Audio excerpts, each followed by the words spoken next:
Нарциссы — это в первую очередь люди, которые не могут полноценно опираться на себя, на свою личность, на то, какие они есть на самом деле. Их личность глубоко травмирована, недоразвита и поражена болью, стыдом и страхом отвержения. И для того, чтобы защититься от этих непереносимых эмоций, от этой боли, они создают себе образ, которым они отгораживаются, которым они защищаются от этого стыда, боли и страха отвержения. Соответственно, получаем человека с крайне ранимой самооценкой и тотально зависимого от мнения окружающих.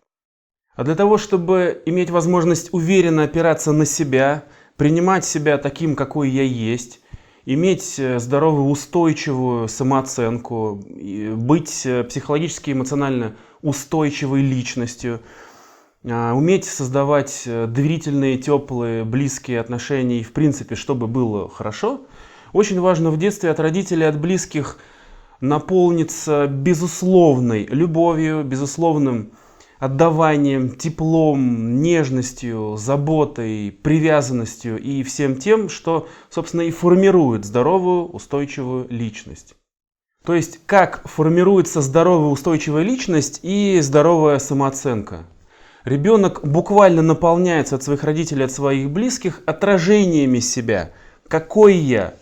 Отношением к себе, эмоциями, близостью, привязанностью, принятием и так далее. Когда мои родители физически со мной, они эмоционально в меня включены, они заботятся обо мне, я это вижу. Они интересуются, чем я занимаюсь, и как-то стараются быть со мной, поддерживать. То есть они остаются со мной в своих переживаниях, в своих эмоциях и в моих эмоциях, в любых, даже если эти эмоции тяжелые. При этом я буквально наполняюсь адекватным мнением и ощущением по поводу себя. Я есть, я существую, я нужен, меня видят, я важен, я такой, какой я есть. Меня любят, со мной хотят быть, мне всегда есть на кого положиться, меня, если что, будут защищать. И все это я могу переварить и потом полноценно опираться на все это. И наполненный такой адекватной обратной связью, адекватными отражениями по поводу себя, какой я есть, я иду потом в мир, где ходят другие люди, наполненные каким-то своим содержанием. И мы имеем возможность друг друга видеть, друг друга касаться, при этом не разрушать друг друга, не делать друг другу больно, и мы сами при этом не разваливаемся. И даже если произойдет в моей жизни что-то болезненное, я где-то проиграю, я с чем-то не справлюсь, то я не лопну, я не развалюсь, я не разрушусь, потому что я наполнен. У меня хватит внутренних опор и внутренней устойчивости для того, чтобы прожить это, для того, чтобы переварить этот новый опыт, сделать выводы, что я не идеален, что мне есть куда расти. Я при этом получаю ориентиры, я получаю мотивацию, я получаю ресурсы и в конечном итоге получаю здоровую, устойчивую личность. Какие варианты мы имеем в случае с нарциссами? Первый вариант. Меня не наполнили. Это холодные родители, это родители отсутствующие, это родители трудоголики, это родители алкоголики, наркоманы, это родители, которым в принципе пофигу на своих детей, которые заняты, например, своими обидами, или они находятся в переносе, или родители, которые находятся в конфликте друг с другом и им не до детей. В любом случае я не наполняюсь.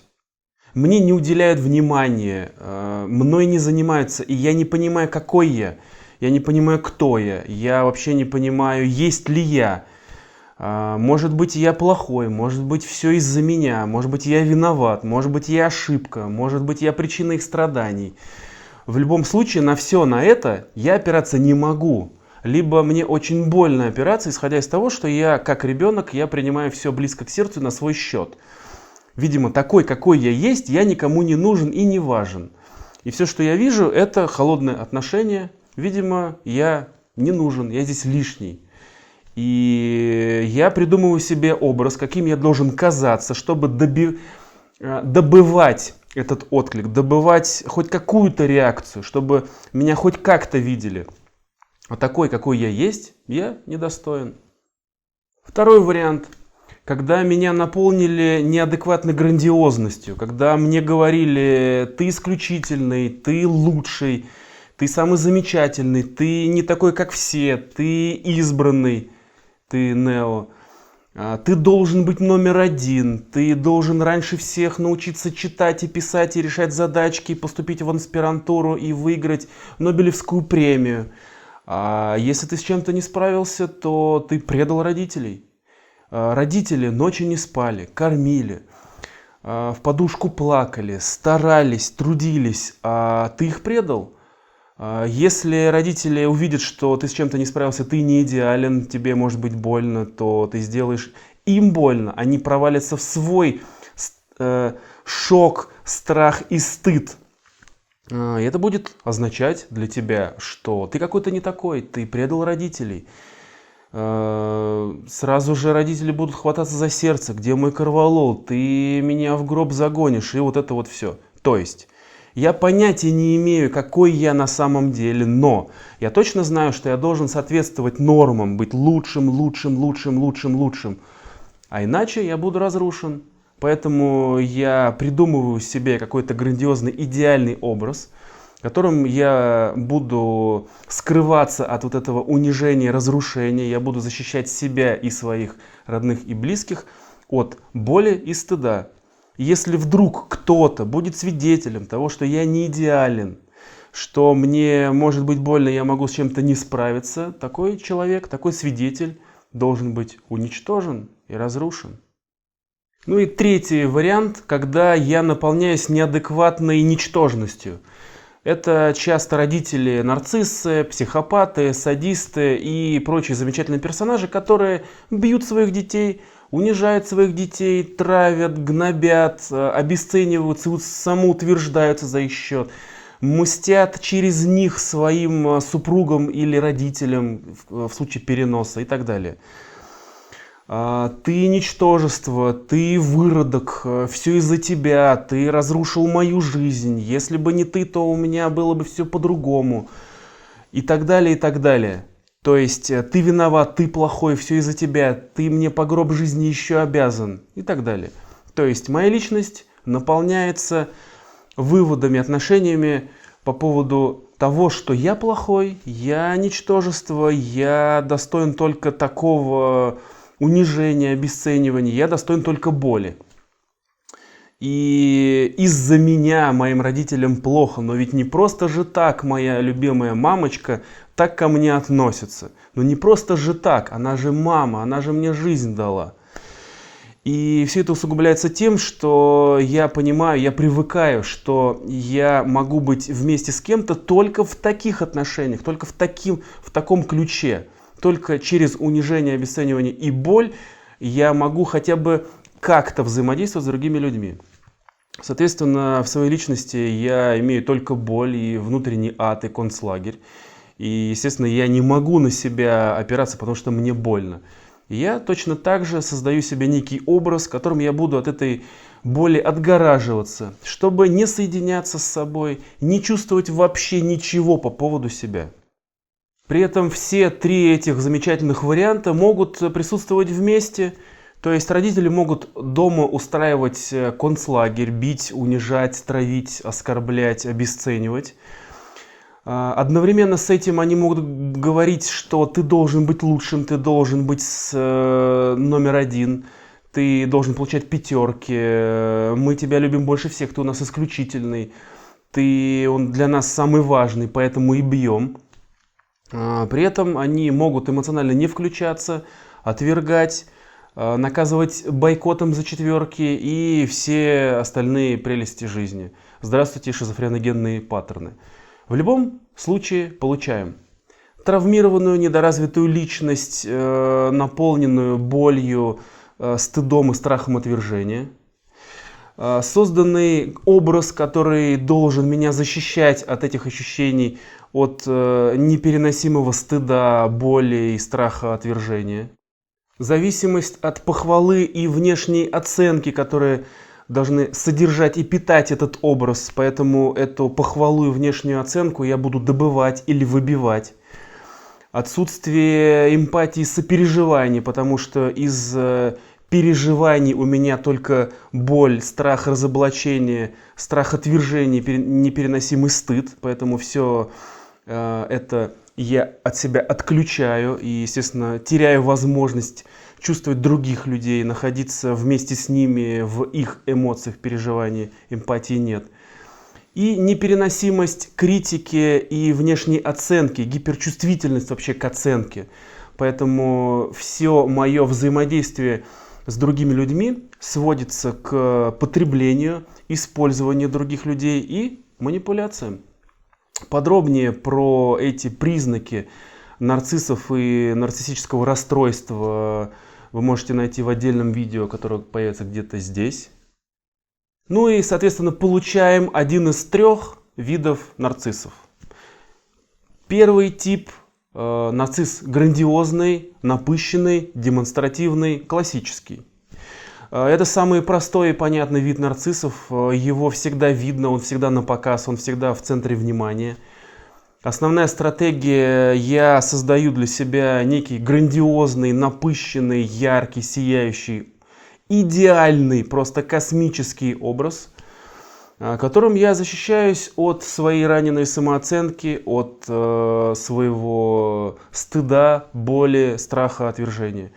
И я манипулирую другими для того, чтобы вызывать восхищение, для того, чтобы получать похвалу, для того, чтобы поддерживать свой образ. И при необходимости я буду обесценивать других, я буду выбивать эту оценку, которая будет питать мой образ. А какая-то неидеальность или отсутствие восхищения, или даже моя незаметность для меня смерти подобна. Я буду бороться с такими людьми, я буду таких уничтожать, я буду таких просто стирать в порошок, потому что тем самым они показывают мне мою незначимость, неидеальность, не грандиозность, а для меня это смерти подобно. Поэтому он увлечен самопрезентацией, самовосхвалениями, фантазиями про власть и успех. Я есть, у меня будет есть, я такой замечательный, я такой исключительный. Он искренне убежден в своей исключительности, в принадлежности к какой-то особенной касте или статусу. И, естественно, он требует к себе какого-то исключительного отношения, как к какой-то королевской особе. И, соответственно, пренебрежительное отношение к другим людям, такое высокомерное. Есть я, а есть какие-то там людишки, какая-то челядь, какие-то рабы, и их задача вообще обслуживать мое величество. И все. При этом, если грандиозный нарцисс в ресурсе, грандиозность его накормлена до отвала и образ в безопасности, это будет милейший человек на свете, в мире, в галактике. Филантроп, отдавашка, просто душа компании, яркий, харизматичный, с прекрасным чувством юмора, который замечательно ухаживает. Вообще на этапе ухаживания и вербовки может расположить к себе любого человека, влюбить в себя любого человека, вознести на пьедестал: ты самая лучшая, ты самая замечательная, или я никогда не встречала такого человека, как вы самый лучший босс, и так далее. Естественно, он превозносит до небес для того, чтобы потом, в свое время, скинуть с этого пьедестала, втоптать в грязь, для того, чтобы в очередной раз покормить свое эго. Но все это до того момента, пока вы не приблизитесь настолько близко, что не станет видна его ранимость, его уязвимость, или страшно подумать его неидеальность. Или кто-то в его окружении, допустим, будет относиться к нему без должного пиетета, или даже допустит критику. В этом случае включится темная сторона грандиозного нарцисса, его нарциссические защиты, его нарциссический гнев, ярость, манипуляции, физическое и психологическое насилие, газлайтинг, шизофреногенные паттерны и все остальные прелести жизни для того, чтобы своего врага стереть в порошок, сделать слабым, уязвимым. Поэтому все близкие грандиозного нарцисса, все его свита, все его рабы, все его слуги, вся его вот эта вот челядь и те люди, которые рядом с ним находятся, должны быть обезврежены, должны быть зависимы, должны быть под полным контролем и на коротком поводке. И ежесекундно восхвалять своего господина, кормить его грандиозное эго, доказывать свою лояльность и подчиненную позицию. Успехи других людей будут расценены как личное оскорбление и как вызов, потому что он искренне убежден, что все самое лучшее на этой планете, в этом мире создано именно для него. И поэтому, если что-то хорошее досталось другому человеку или у другого человека есть какие-то результаты или успех, он будет обесценивать это. Это будет вызывать в нем боль и зависть. Он будет говорить о том, что на его месте должен был быть я, это все должно было достаться мне. Просто он несправедливо применил какие-то свои нечестные технологии, это все по блату и нечестно. И так далее. При этом он искренне убежден, что остальные, другие люди искренне завидуют его успехам и постоянно думают только о том, как бы у него отнять то, что он таким праведным трудом заработал. И, естественно, при этом он ни в чем никогда не виноват и никогда не примет даже мысли в свою голову о том, что что-то может быть из-за него, в чем-то он может быть не идеален и виноват. При этом при полном отсутствии эмоциональной эмпатии у них прекрасно развита когнитивная эмпатия. То есть они остаются жестокими, циничными, безжалостными и бессердечными, но они прекрасно понимают на уровне понимания, что чувствует их собеседник, что испытывает их жертва. И они прекрасно понимают, какую эмоцию и как нужно отыграть для того, чтобы эффективно манипулировать, для того, чтобы эффективно воздействовать на свою жертву, на свою свиту, на другого человека. Поэтому те, кто не в курсе, никогда в жизни не поверят, что наш грандиозный нарцисс такой замечательный и прекрасный, и любвеобильный, и такой отдавашка на людях, может быть циничным, может быть жестоким, может унижать своих близких. Соответственно, такое потребительское отношение и полное отсутствие эмпатии и невозможность к сопереживанию, к близости обрекает грандиозного нарцисса на одиночество, по факту, на депрессию, что приводит к тому, что они еще с большим остервенением будут мстить, унижать и обесценивать других людей. Соответственно, в отношениях с грандиозными нарциссами ты, скорее всего, будешь испытывать постоянно стыд, собственную ничтожность и зависимость. Второй тип, более сложный, это скрытый нарцисс или инвертированный нарцисс. Это нарцисс, который и рад бы быть грандиозным, напыщенным и напоказ, но у него нет возможности и ресурсов как-то в открытую обслуживать такой образ. То есть публичное проявление таких замашек для него обречено на провал, на разоблачение и на отвержение. При этом глубоко в душе он искренне уверен и убежден в том, что мир незаслуженно лишил его причитающихся вообще по праву рождения любви, власти, величия, денег, почета и так далее, и всех других прелестей жизни, и раздал все это каким-то жалким людишкам, которые этого недостойны. Поэтому он, обозленный, униженный, обиженный, начинает мстить этому миру, начинает травить и самоутверждаться за счет других людей. При этом, в отличие от предыдущего типа, он обслуживает, кормит свое эго, свой образ скрытно за счет тонких манипуляций, за счет токсичных эмоций, за счет качелей, расшатывания и интриг. То есть внутри он точно так же, как и грандиозный нарцисс, искренне уверен в том, что он исключительный, в том, что он особенный, в том, что его место на вершине пищевой цепи. А другие двуногие человекообразные — это просто шлак, это челядь, это обслуживающий персонал. Но как-то в открытую проявлять такие замашки у него нет ни ресурсов, ни возможностей, поэтому он надевает на себя жертвенный образ, образ жертвы, где он ранимый, где он чувственный, чувствительный, сопереживающий. При этом он раненый, он побитый, он обижен несправедливой судьбой, судьбинышкой, где он стойко переносит все тяготы и невзгоды этой жизни житухи тяжелейшей. То есть такой образ должен у собеседника вызывать стойкое чувство жалости, желание помочь и, может быть, даже чувство вины. Поэтому такой тип нарцисса очень тяжело определить, хотя таких намного больше.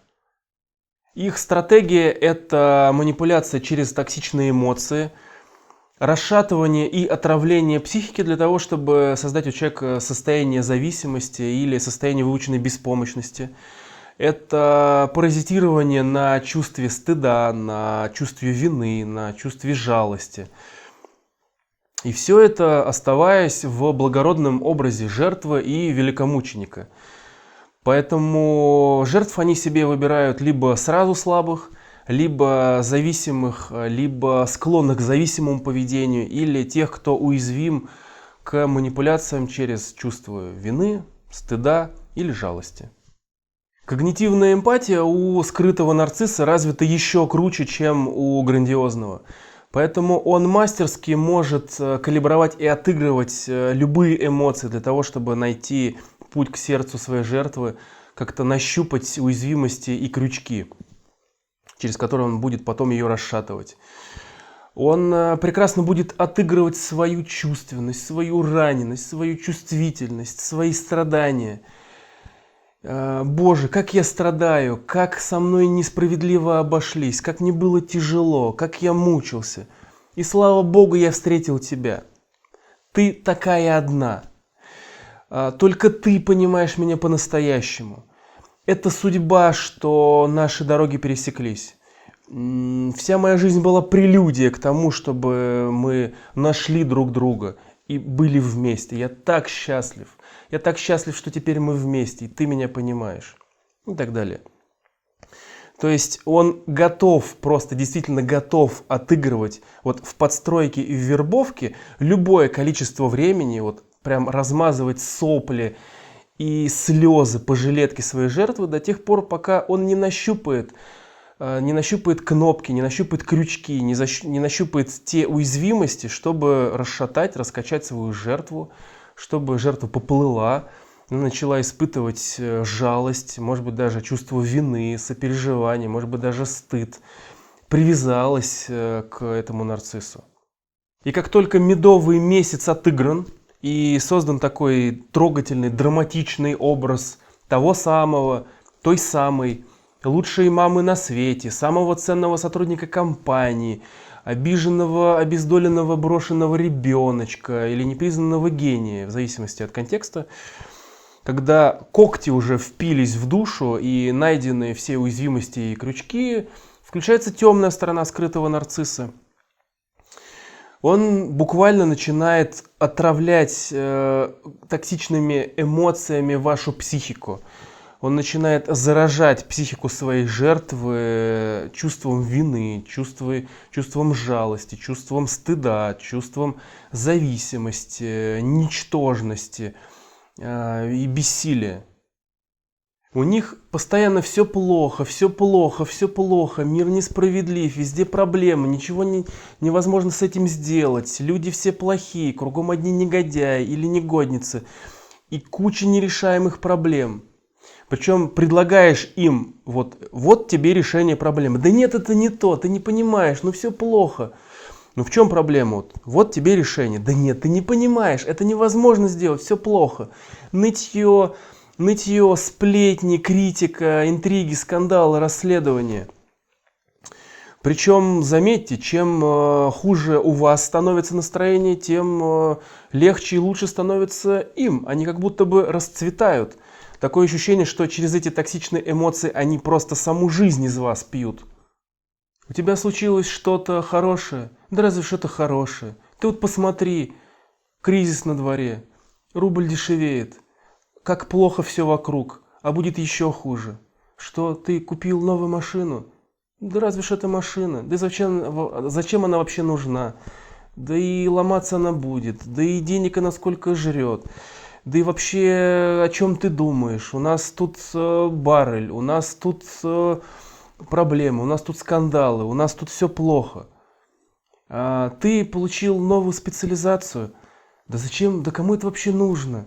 Да зачем ты на это время тратишь? Лучше бы ты делом занялся. Вон там заводы стоят, тигры голодают, дельфинам скучно, не знаю, ежи облысели. Прекрасно работают эмоциональные качели, когда, например, сначала отыгрывается ближе. Мне хорошо, мне так хорошо с тобой, ты самая прекрасная на свете и так далее. А потом вдруг раз и в момент переключения на какой-то драматичный печальный образ. Типа какой-то «мне плохо». И на логичный вопрос «что с тобой?» Ничего. Ну, там, дорогой, я вижу, что с тобой что-то происходит. Ну, я как-то волнуюсь.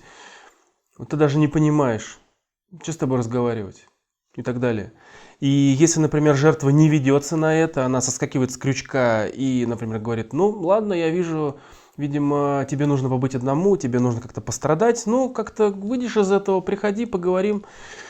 Он сразу же может включить снова ближе, типа, прости, просто у меня не получается, просто, понимаешь, столько в моей жизни было, что я пока не могу перестроиться, прости, я виноват, но я стараюсь. Если вдруг жертва повелась, если ближе сработало, может снова произойти переключение. Допустим, это все из-за тебя. Это просто из-за того, что ты меня недостаточно любишь. Это все из-за того, что ты недостаточно заботишься обо мне. Я был бы более счастливым, более успешным. А так просто все из-за твоего эгоизма. Ты вот все о себе и так далее. То есть имеем качели, ближе, дальше, тепло, холодно, мне хорошо, мне плохо, ты виновата, я виноват и так далее. Дело в том, что такие качели, они могут раскачать даже здоровую психику и свести с ума даже здорового человека. Совершенно неожиданно могут прилетать оскорбления или обесценивания.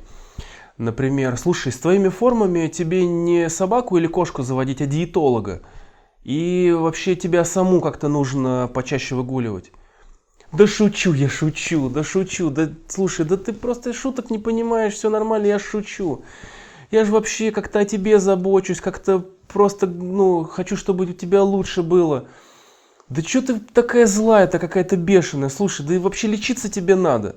На мать на свою орешь. И правильно мужики от тебя шарахаются, какая-то бешеная, психованная. Вообще на собственную мать нападаешь. Я же для тебя старалась, учила тебя, лечила, а ты же болела сколько, а я ночи не спала, сколько плакала, сколько вынесла, а ты на родную мать. Ой, сердце, где мой корвалол? Слушай, все, я все поняла. Пойду поплачу в одиночестве. Вообще, когда я умру, всем вам будет легче. Иглы, холодный душ, эмоциональные качели, шизофреногенные паттерны, газлайтинг, обесценивание, обвинения, токсичные эмоции и другие замечательные техники. Все это хозяйство с удовольствием будет применено для того, чтобы как-то медленно, незаметно, прямо по сантиметру разбирать твои личные границы. Для того, чтобы отравить и развалить твою психику до такого состояния, чтобы жертва просто превратилась в послушного раба. Это как радиация, ты ее не видишь, она тебя убивает. И дальше уже со своей жертвой можно делать все, что ты хочешь. Можно использовать как мальчика для битья, как девочку для самоутверждения, как послушного сыночку, как слугу, как источник денег и так далее.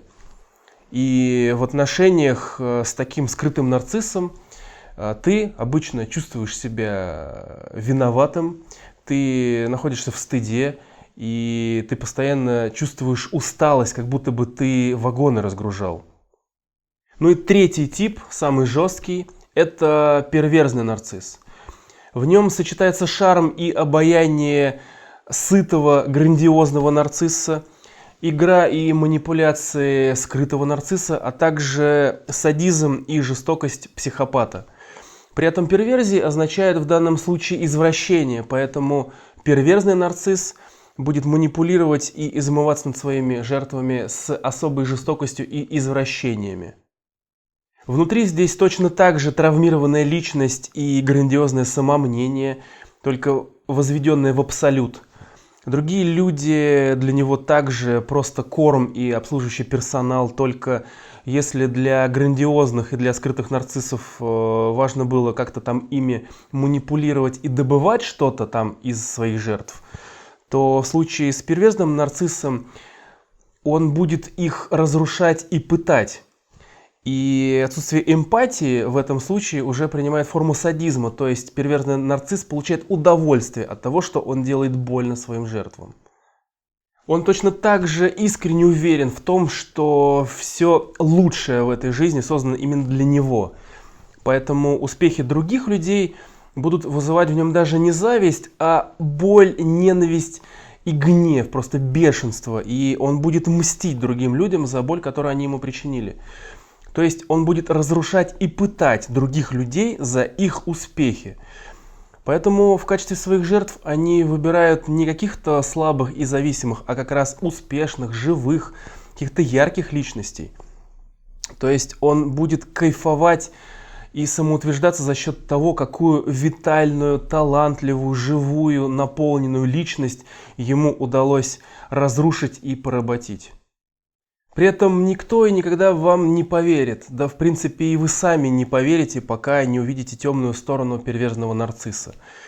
Да в принципе даже и своим глазам сложно поверить, что человек, который только что был таким замечательным, такой обаяшкой, в отдавании, таким ухаживающим, таким замечательным, таким трогательным, таким нежным, чувствующим и так далее, что он может так вот просто по щелчку перевернуться и превратиться просто в хладнокровного садиста и убийцу, который совершенно спокойно, хладнокровно будет, глядя вам в глаза, рассказывать, что конкретно и как он с вами сделает, если вы не будете делать то, что он хочет. И от таких переворотов, если не знать, что такое бывает, можно банально тронуться умом. То есть для всех вокруг это просто лучший человек на свете, просто по всем канонам. При этом не какой-то напыщенный и напоказ как грандиозный, а просто душевный, компанейский, классный парень или девушка, который может очаровать любого, влюбить в себя любого. Если он ухаживает, то это просто как в сказке. И от таких ухаживаний можно просто потерять голову. И вот в вербовке и в подстройке такой человек может находиться просто любое количество времени, хоть годами. Он может находиться в этом образе до тех пор, пока не дождется вашей уязвимости. И тут в ход пойдут все приемы психологического насилия, рядом с которыми приемы скрытого нарцисса покажутся просто мелкими шалостями. При этом применяться они будут с особым цинизмом и жестокостью и извращениями, потому что в данном случае охота идет на уверенных в себе, успешных, устойчивых, талантливых людей. И все наши замечательные, любимые приемы боевого НЛП, подстройка, вербовка, газлайтинг, шизофреногенные паттерны, индукция, качели, все 50 оттенков шизофрении будут применены для того, чтобы из витальной личности, талантливой, яркой, успешной, сделать зависимую, жалкую, беспомощную, пустую личность. И, естественно, вся вина и ответственность за происходящее полностью навешивается на свою жертву. Все выворачивается наизнанку и переставляется с ног на голову до тех пор, пока жертва сама не начнет сомневаться в собственной адекватности. Потому что трудно себе представить, что такой родной, близкий, замечательный человек может специально сводить свою жертву с ума. И вы никогда не догадаетесь, с кем вы имеете дело, пока не будет уже слишком поздно. Ну или пока вы не пообщаетесь с бывшими. С бывшими коллегами, с бывшими женами, с бывшими мужьями, если те, в принципе, будут как-то способны как-то к общению. Ну и в принципе все трюки, все приемы психологического насилия перверзного нарцисса, они прям достойны отдельного видео или даже отдельной серии видео. Во всех трех вариантах мы говорим про патологический нарциссизм и про нарциссическое расстройство личности в крайней степени. И такие люди обычно не обращаются за помощью, да и работать там особо не с чем.